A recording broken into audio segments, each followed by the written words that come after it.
I signed away my first child with a pen that shook so badly the ink tore through the paper, and even now, after a lifetime of silence, I can still feel that tremor crawling up my wrist like a confession that never stops trying to escape. I was 19, barely more than a girl with soft hands and a last name that weighed more than my own heartbeat. In our town, names were doors. Some opened easily, some stayed locked forever. Mine belonged to the kind of family people whispered about with respect and envy, the kind that sat in the front pews and on the school boards, the kind that smiled for photographs and buried problems in the backyard of propriety. We were not cruel people, not monsters, but we were terrified of disgrace. Terrified enough to make a monster out of love. I didn't plan to fall pregnant. I didn't even plan to fall in love. It happened the way real disasters do, quietly, almost politely, while you're busy believing your life is under control. He was gentle. He smelled like soap and oranges. When he laughed, it loosened something in my chest I didn't know was tied so tight. I thought love would protect us. I thought truth was stronger than reputation. I was young enough to believe that families chose people over appearances. When my mother found the letter tucked into my coat pocket, the one I'd written to him but never mailed, she didn't scream. She didn't slap me. She just sat down very slowly, as if the floor might vanish if she moved too fast. Her eyes filled with something that wasn't anger. It was fear, raw, animal fear. And in that moment, I understood. I had already lost. By the time my father came home, the house smelled like boiled cabbage and judgment. They spoke in low voices as if the walls were eavesdropping. Words like legacy, respect, and future floated through the hallway like cold smoke. No one asked what I wanted. No one asked how I felt. My body had become evidence. My child had become a problem. They sent me away before my belly showed. A rest, they called it. Fresh air. A relative who lived far enough that no one would ask questions. I remember the train window, how my reflection looked older already, my eyes rimmed with guilt I hadn't yet earned. Every mile felt like a subtraction, a piece of me left behind with every clack of the rails. I talked to my baby when I was alone, whispered apologies, promised protection I didn't know how to give. I imagined a future where I'd come back, where my parents would soften, where love would win by sheer persistence. I held on to that fantasy the way drowning people hold on to floating debris, knowing somehow it wouldn't last. The birth was quiet, too quiet. No celebrations, no proud tears, just a nurse with tired eyes and hands that knew how to take things away. When they placed the baby in my arms, the room tilted. He was warm and impossibly small, his mouth searching, trusting. I remember counting his fingers, as if memorizing them might keep him with me, as if numbers could anchor love. I begged, not loudly, I wasn't brave enough for that. I begged the way women of my generation were trained to beg, politely, desperately, with my eyes lowered so no one could accuse me of hysteria. My mother held my face between her palms and told me this was for the best, that sacrifices were part of womanhood, that I'd thank her one day. I never did. The papers came the next morning. My father stood at the foot of the bed, his suit already pressed, his expression carved from duty. He told me our name would survive this, that my future could still be clean, that the child would be raised well, somewhere far away by people who wanted him. He didn't say, "You don't get a choice," but it hovered in the air between us, solid and final. When I signed, something inside me locked itself shut. I didn't scream when they took him. I didn't collapse. I watched the door close and felt myself harden around the hollow it left behind. That was the moment the lie was born, not just to the world, but to myself. I went home months later thinner, quieter, praised for my strength. People complimented my figure, asked if I'd enjoyed my time away. I learned how to smile without moving my eyes. I learned how to redirect conversations. I learned that silence could be mistaken for grace. Years passed. I married a good man. Steady, kind, chosen carefully. I gave him children the world could see. I hosted dinners. I volunteered. I became the woman everyone expected me to be. And all the while, another version of me lived in the shadows, counting birthdays no one else acknowledged, wondering whose eyes my firstborn had inherited. Whether he laughed, Like his father, whether he ever felt a sudden sadness he couldn't explain. The lie didn't stay small. Lies never do. It grew teeth. It grew walls. Every time someone praised our family name, I felt the bars tighten. Every time I was called respectable, I heard the echo of what it had cost. My parents aged. My father died believing he'd done the right thing. My mother carried her own quiet guilt, though we never spoke of it. Silence had become our shared language. Sometimes, late at night, I imagined a knock at the door. A man standing there with my eyes, my hands, my past. In those fantasies, I always knew it was him before he spoke. And I always woke up before I had to decide what I would say. I told myself the truth would destroy too many lives. I told myself love meant letting go. I told myself 1,000 stories to justify the first one. But prisons aren't always made of stone. Some are built from good intentions and locked with fear. Now, as my hair thins and my hands ache with age, the lie has started to feel heavier than the truth ever could. It sits beside me in the quiet, asking what I plan to do with what's left of my life. I've begun to understand that protecting a family name can cost you your own, and that some debts don't fade with time. I don't know yet how this story will end. I only know that the door I watched close all those years ago has never stopped calling to be opened. The years after that first loss taught me how efficiently a woman can disappear inside her own life without anyone noticing. I became skilled at routine. Mornings were packed lunches and pressed shirts. Afternoons were polite conversations over weak tea. Evenings were dinners cooked to please others, my laughter measured, my opinions softened. On the outside, I was solid, dependable. The kind of woman neighbors trusted with spare keys and secrets. Inside, there was a room I never entered without trembling, a room where a baby still cried in the space between my ribs. My husband never knew. Not truly. I told myself I spared him pain, spared my children confusion, spared my parents shame. But the truth was simpler and uglier. I was afraid. Afraid that once the words were spoken, I would finally have to feel everything I had buried alive. There were moments that cracked me open without warning. A stranger's child with dark lashes in the grocery store, a boy's laugh echoing in a park, the smell of baby soap drifting from an open window.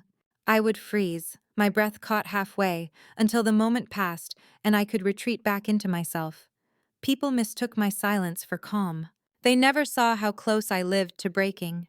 On birthdays, I lit an extra candle in the kitchen after everyone went to bed. I never sang. I just watched the flame shake, imagining it belonged to someone who shared my blood but not my life. I wondered if he was loved fiercely or merely adequately. I wondered if he had ever stared at his reflection and felt something missing without knowing why. Once, when my second child was born, the nurse placed her in my arms and smiled. Everyone around me wept with joy.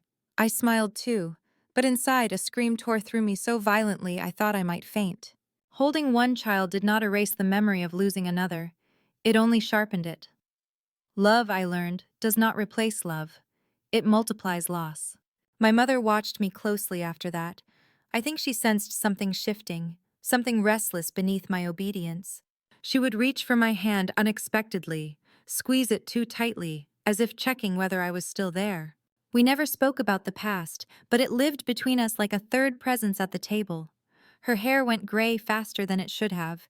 Guilt ages people in strange ways. As my children grew, the lie demanded more from me. Questions began, about family history, about who we were, where we came from. I became a careful editor of truth, slicing away anything that led too close to the wound. I told stories that were technically accurate but spiritually hollow. Every omission felt like another stone added to the walls of my prison.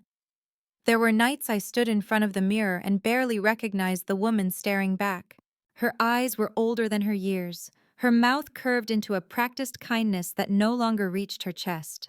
I wanted to shake her, to tell her she was allowed to want more than survival, but I didn't. I turned off the light instead. Then came the letter. It arrived on an ordinary afternoon, tucked between bills and advertisements. Plain envelope, no return address. My name written carefully, as if the hand behind it hesitated.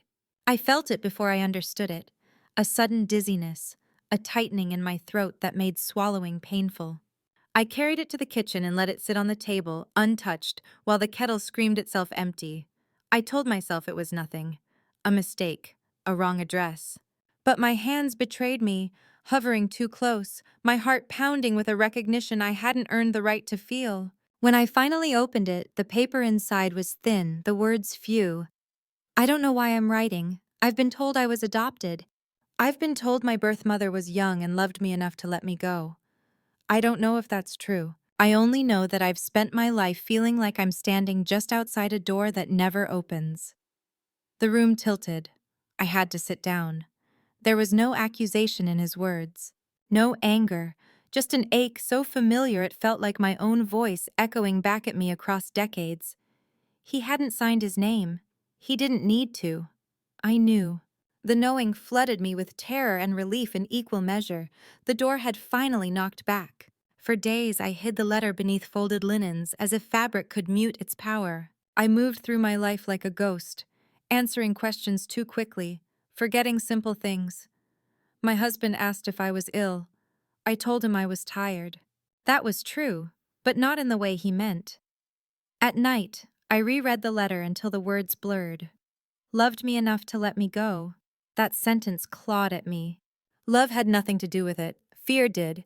Pride did. A family name sharp enough to cut flesh. I wanted to write back immediately, to pour out everything I'd swallowed for a lifetime. I wanted to tell him I had never stopped being his mother. But wanting is not the same as doing. If I answered, the lie would collapse. My children would see me differently. My husband would question everything he thought he knew. My mother, already fragile, might finally break.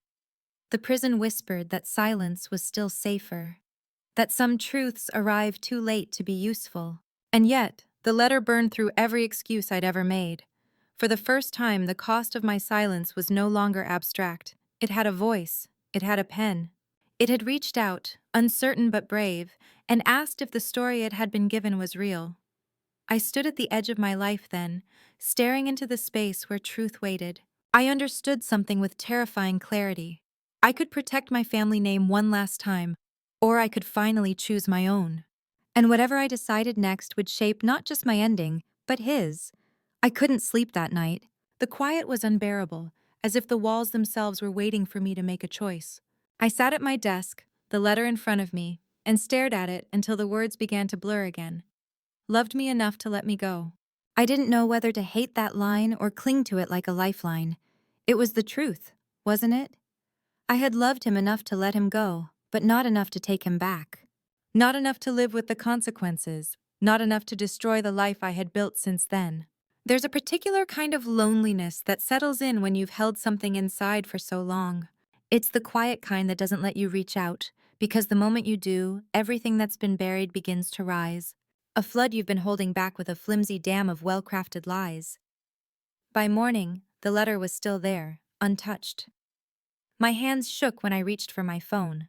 I almost called my husband, but stopped. He didn't need to carry this burden. He didn't need to carry the weight of my past when he hadn't even known it existed. But I couldn't ignore it any longer. It felt like the letter was drawing me in, pulling me into a world I'd spent so many years trying to keep buried. I could feel the gravity of it pulling tighter, demanding an answer. So I did what I had done best for so many years.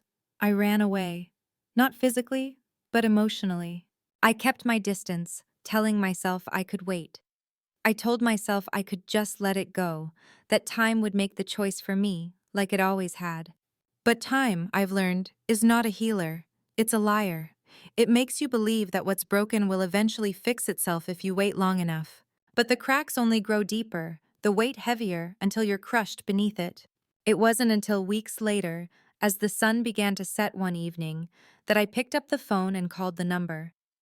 There was no turning back now. The voice on the other end was cautious, like it was trying to read me through the phone. "I don't know what to say," I whispered, feeling the flood of emotions I'd kept at bay for so long rise in my throat. "I'm your mother." The silence that followed felt endless, like he was trying to process it, just as I had been for all these years. Finally his voice broke through, soft but steady. "I knew," he said. I always knew somehow. I hadn't prepared for that. I thought I would be the one to say it, the one to hold the power of the truth. But it seemed he had always known, in some quiet way, that I was out there, that I was the one who had let him go. "I'm sorry," I said, the words feeling too small for what I had done, for what I had taken from him. "I'm so sorry." "I don't need your apology," he replied. "I just need to understand why." Why? That was the question, wasn't it? Why had I done it? Why had I chosen a lie over the truth? Why had I chosen a name over him? The answer had always been buried deep inside me. And yet, in that moment, I couldn't bring myself to speak it. The weight of it felt unbearable. "I was scared," I said, my voice trembling now. "I was scared of what would happen to you, to me, to our family. I thought, no, I knew, that if anyone knew, it would destroy everything." "It would have destroyed the lie," he said, and there was a quiet finality in his voice. "But not the truth." I let out a breath I hadn't realized I was holding. The truth. It had been right in front of me all along, and yet I had been too afraid to face it, too afraid to admit that in trying to protect my family, I had destroyed my own heart. There was a long pause. I couldn't speak. I couldn't say what I needed to say. I had spent my entire life hiding behind a mask, pretending that the choices I made didn't matter. But they did, and now there was no escaping it. "Do you want to meet?" he asked. My heart skipped a beat. Meet. It was such a simple word, but it carried so much weight. The idea of facing him after all these years, of standing in front of the child I had abandoned, terrified me more than I could put into words. But I couldn't turn back now. I had spent my life hiding from the truth, and the truth was standing in front of me, waiting. "Yes," I said, my voice barely a whisper. "Yes, I want to meet." The next few days were a blur. My emotions shifted between hope and terror, guilt and longing. I told myself it was too late. I told myself that meeting him would only open old wounds, that it would only hurt more. But deep down, I knew it was the only chance I had left to right the wrongs I had carried with me for so long. The day came and I stood in front of a cafe, my heart pounding in my chest. I had no idea what to expect, no idea what to say. All I knew was that I had to face him. For the first time in my life, I had to face the truth, no matter how much it shattered the life I had built. He was waiting at a table near the window, looking out at the street as if he were waiting for someone he didn't know. And then, when he saw me, his face softened, just a little. The same dark eyes, the same wisp of a smile that was familiar, and yet completely unfamiliar all at once. He stood up, his hands trembling slightly, and I saw the nervousness in him that mirrored my own. "Hi," he said, his voice quieter than I remembered. "I guess it's time to talk, huh?" I nodded, my throat tight. "Yeah, I think it is." And for the first time in so many years, I allowed myself to feel everything I had buried. The guilt, the love, the regret, the fear. It all poured out in that one moment, a flood of emotions I hadn't let myself feel for far too long. "Do you forgive me?" I asked, the words slipping out before I could stop them. His answer wasn't immediate. He looked at me for a long time, as if weighing the years that had passed. Then he shook his head. "I don't know if I can forgive you," he said slowly, "but I can understand, and I can learn to move on." And in those words, I found something unexpected. Not closure, not forgiveness, but the chance to start over, the chance to finally live without the chains of my past. The truth, I realized, wasn't something you could bury forever. It would find its way to the surface, no matter how deep you dug. And maybe that was a lesson I needed to learn, even if it had taken me a lifetime to understand it. As we sat there talking like strangers trying to build a connection, I realized that this moment, this imperfect, messy moment, was all I had left, and it was enough. The cafe around us buzzed with the quiet hum of conversations and clinking cups. But for a moment, it felt like we were the only two people in the world. His presence, so familiar yet distant, was the final piece of a puzzle I'd been trying to complete for decades. The silence between us wasn't awkward. It was filled with the weight of all the things we had yet to say. I watched him carefully, wondering what was going through his mind. What thoughts he'd carried with him all these years. Did he ever wonder who I was? Did he ever imagine what his life might have been like if he'd stayed with me? I wanted to ask him all those questions, but I knew I wasn't ready. Not yet. Instead, I reached across the table, my hand trembling slightly, and he mirrored the gesture, his fingers brushing mine for the first time. It wasn't the touch of a mother and child meeting for the first time. It was more like two strangers discovering something they couldn't name, but both instinctively knew to hold onto. I can't begin to imagine how much this must hurt for you, I said, my voice barely above a whisper. I know there's no way to undo what I did, and I don't expect you to forgive me. But I want you to know that I never stopped thinking about you. Never. He nodded, his expression unreadable. I could see the conflict in his eyes, the struggle between the child who had been taken away and the man who had built his own life without me. There was no anger in him, at least not in the way I had expected. But there was something else, something I couldn't quite grasp. I've spent so many years wondering why, he said, his voice quiet but firm. I've wondered why you did it. Why you didn't fight for me. Why you let me go. And then, as I got older, I realized something. I realized that maybe it wasn't just about me, maybe it was about you too. His words struck me like a blow, and I had to fight to keep the tears at bay. The truth had always been so much harder than the lie. And now, after all this time, it seemed like he understood something I hadn't been ready to hear. I thought I was protecting you, I said, my voice thick with emotion. I thought I was doing the right thing. But in trying to protect you, I ended up losing you anyway. He looked at me then, and for the first time since I had arrived, his eyes softened. You didn't lose me. Not really, he said gently. You just let me go. You let me have my own life, and maybe that's something I should have been grateful for all along. I blinked, unsure of how to process what he had just said. Gratitude? After all these years, after all the pain I had carried, he was talking about gratitude? I can't promise you that I'll ever fully understand why you did it, he continued, his voice steady. But I'm starting to understand that it wasn't about not wanting me. It was about you trying to do the best you could with the choices you had. And with those words, a weight I hadn't even realized I was carrying began to lift. It wasn't forgiveness, not exactly, but it was something close to it. Understanding. Compassion. Maybe that was all I needed from him. Maybe that was all he needed from me too. I looked at him, truly looked at him for the first time. And for the first time in so many years, I didn't feel like a stranger in my own story. I saw a man who had survived despite it all, despite the lies, despite the choices made for him. A man who had grown up with his own hopes, his own dreams, his own life, apart from me. The more we talked, the more I realized that we were both survivors of the same heartbreak. But we had lived through it in different ways. He had his own life, his own family, his own identity, and I had mine. But that didn't mean we couldn't find a way to move forward. Slowly, tentatively, we began to piece together the fragments of a connection that had never really been lost, even though we both thought it had been. I don't know what this means, what we are now, I said softly, the words coming out as an uncertain question. But I do know that I don't want to lose you again. He smiled then, the kind of smile that held both sadness and hope in equal measure. I don't think we've ever really lost each other, he said. We've just been apart for a long time. And in that moment, something shifted inside me. The walls I had spent so many years building around myself, the walls of guilt, of shame, of regret, started to crumble.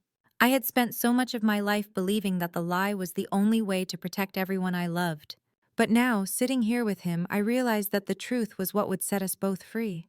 As the conversation drifted into more familiar territory, his childhood, his life, my family, the years we'd missed, it became clear that we were still two people trying to find our way back to each other. There was no magic answer, no perfect solution. But there was a shared understanding now. A recognition that no matter how far we had come, we had both carried each other in some way all these years.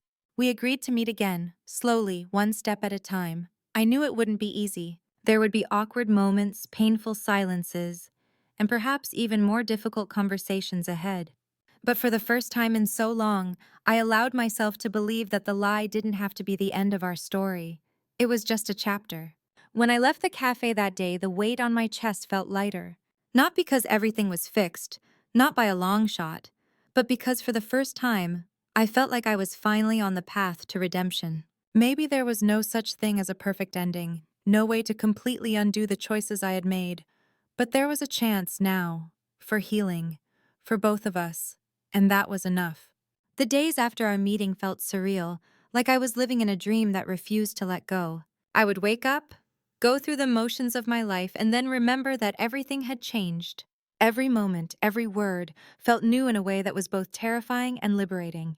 I had always thought that time could heal wounds, but I was beginning to understand that time only makes the scars harder to ignore.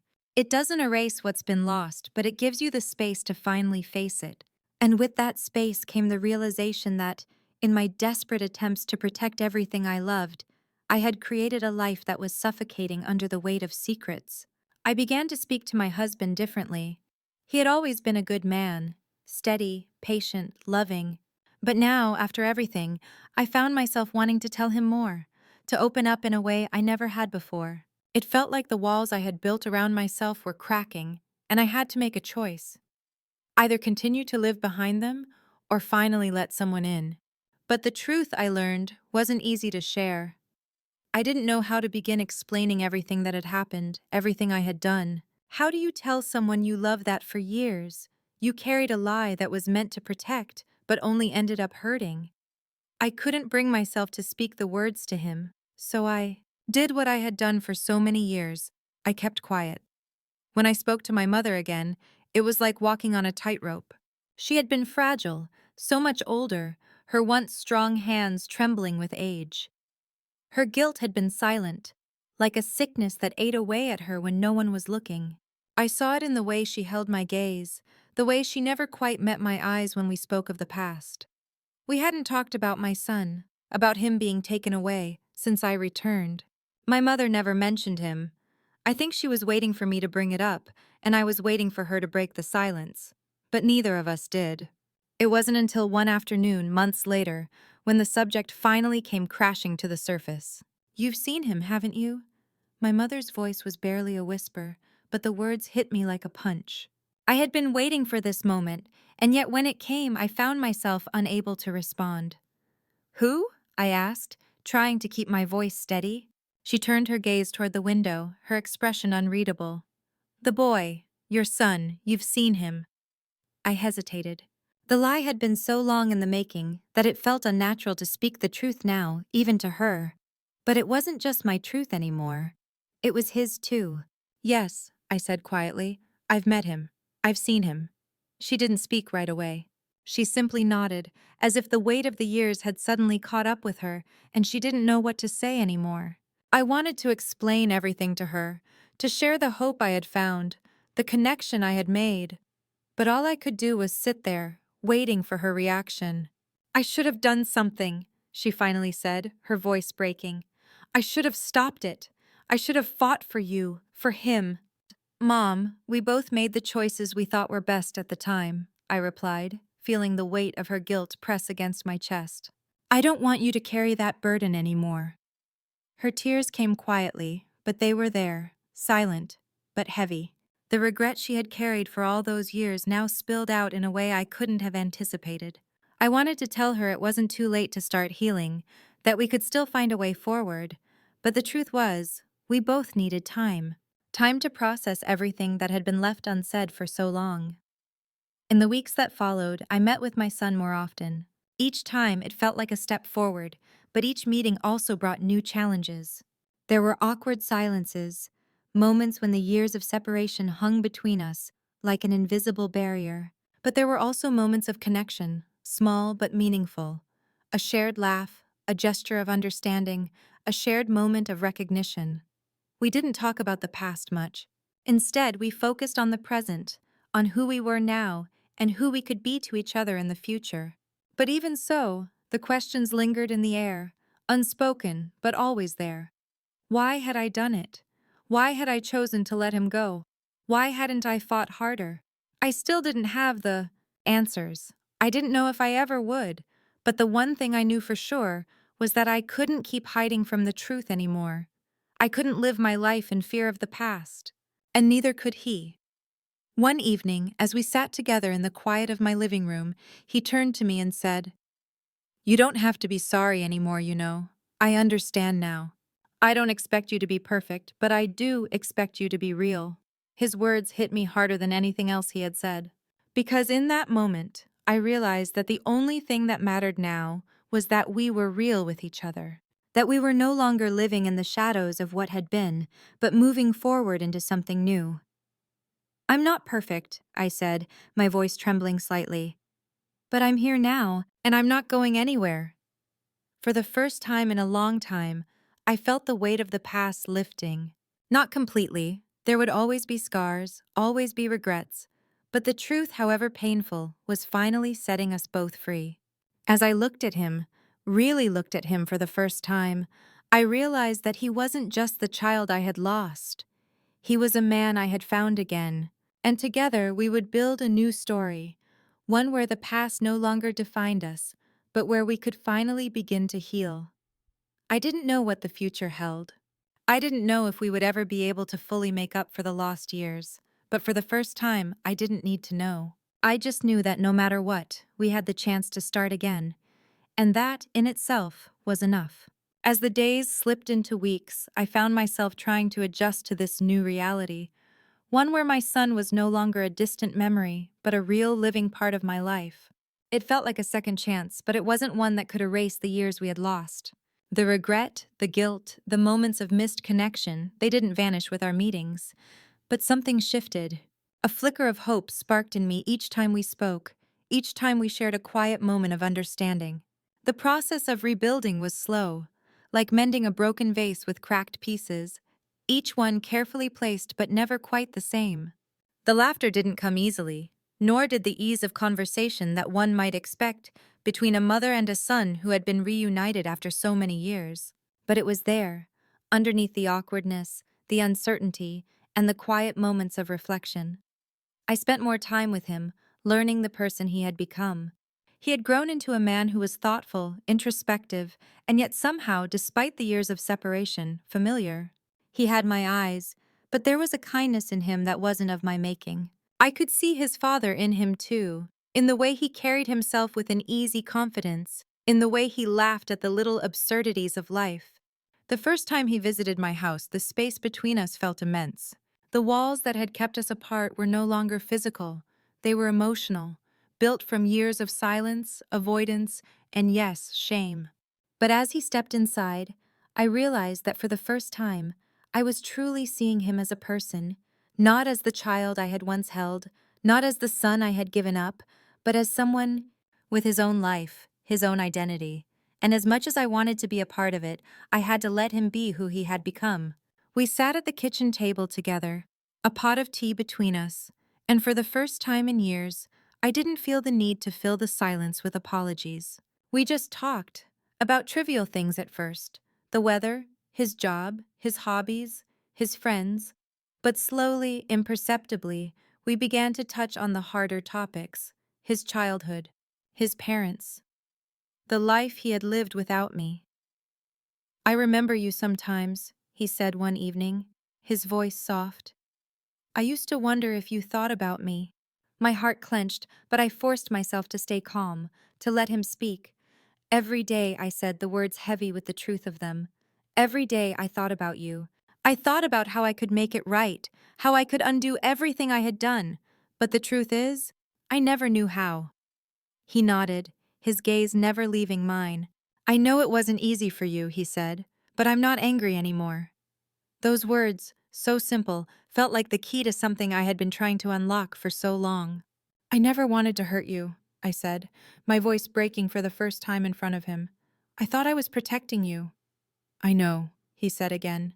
"I get it now." And in those words, I could finally feel the layers of time and distance between us beginning to dissolve.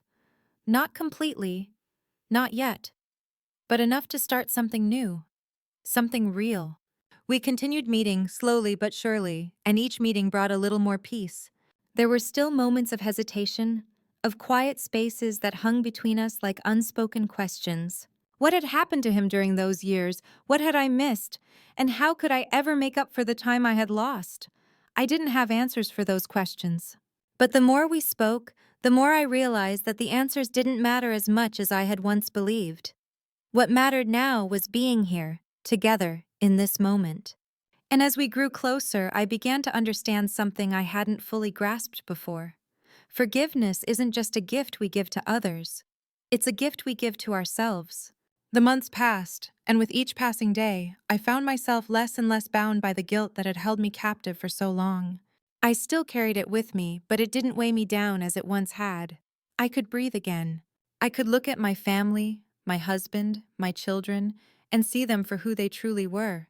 Not through the lens of shame or regret, but as the people I had built my life with. One evening, as we sat together in the living room, my son and I, my husband beside me, my son turned to me and said, "I don't know what the future holds. I don't know if we can ever make up for everything that's happened, but I want to try. I want to get to know you, to be a part of your life." My heart swelled. "I want that too," I said, my voice thick with emotion. "More than anything." And in that moment, something changed inside me. I no longer saw the past as an unchangeable mistake. I no longer saw myself as someone who had failed. I saw myself as someone who had learned, who had grown, and who had the chance to make things right, starting right then and there with him. The future was still uncertain. There would still be moments of doubt, of awkwardness, of difficulty. But for the first time in years, I had hope. Hope that we could build something beautiful out of the brokenness of our past. And that, for me, was enough. We met more often after that. Gradually, bit by bit, as the years went on, our conversations grew deeper, our connections stronger. But the real gift was this. We were no longer defined by the choices I had made years ago. We were no longer bound by the mistakes of the past. Instead, we were building something new together. It wasn't perfect. It was messy. It was complicated. But it was real. And for the first time in my life, I felt like I could breathe freely. I no longer saw the lie as something that had destroyed me. It had been a prison, yes, but it had also been a lesson. And in the end, it was that lesson that allowed me to finally understand the true meaning of love, of family, and of forgiveness. We weren't perfect. We would never be. But we were enough. Together we were enough, and that was all I had ever really needed. In many ways, the journey I've shared with you, of secrets, regret, and redemption, was only the beginning. I have come to understand that healing is not a destination, but a continuous process. There are still moments when the weight of my past catches me off guard, when the memories flood in and threaten to drown me in their intensity. But I've learned how to face them, how to hold them without letting them define me. I still think about the child I lost, the one I gave up so many years ago. And I think about the man I've come to know, the man who calls me his mother, but whose life I wasn't there for. There's still a quiet ache in my chest that never fully fades. But what I've learned is that it's not the ache that matters, it's what I do with it. What matters is that I have the chance to be part of his life now, to fill the spaces I left empty with love, with honesty, with a commitment to be present. It's not about fixing the past, it's about building the future. There's no tidy ending to this story. Life doesn't offer neat resolutions, and sometimes the best we can do is to accept that. But the truth, the real truth, is that I can finally live without the crushing weight of the lie I once carried. I've learned that the lie doesn't define me, that the truth, however painful, is what sets us free. In the end, we are all just people trying to find our way through the chaos, to make sense of the choices we've made, and to find peace with the ones we couldn't change. And maybe that's enough, to learn, to grow, and to love, especially when it's hard. So no, there isn't much left. But the story goes on, day by day, step by step, as we continue to create something new. And for now, that's enough.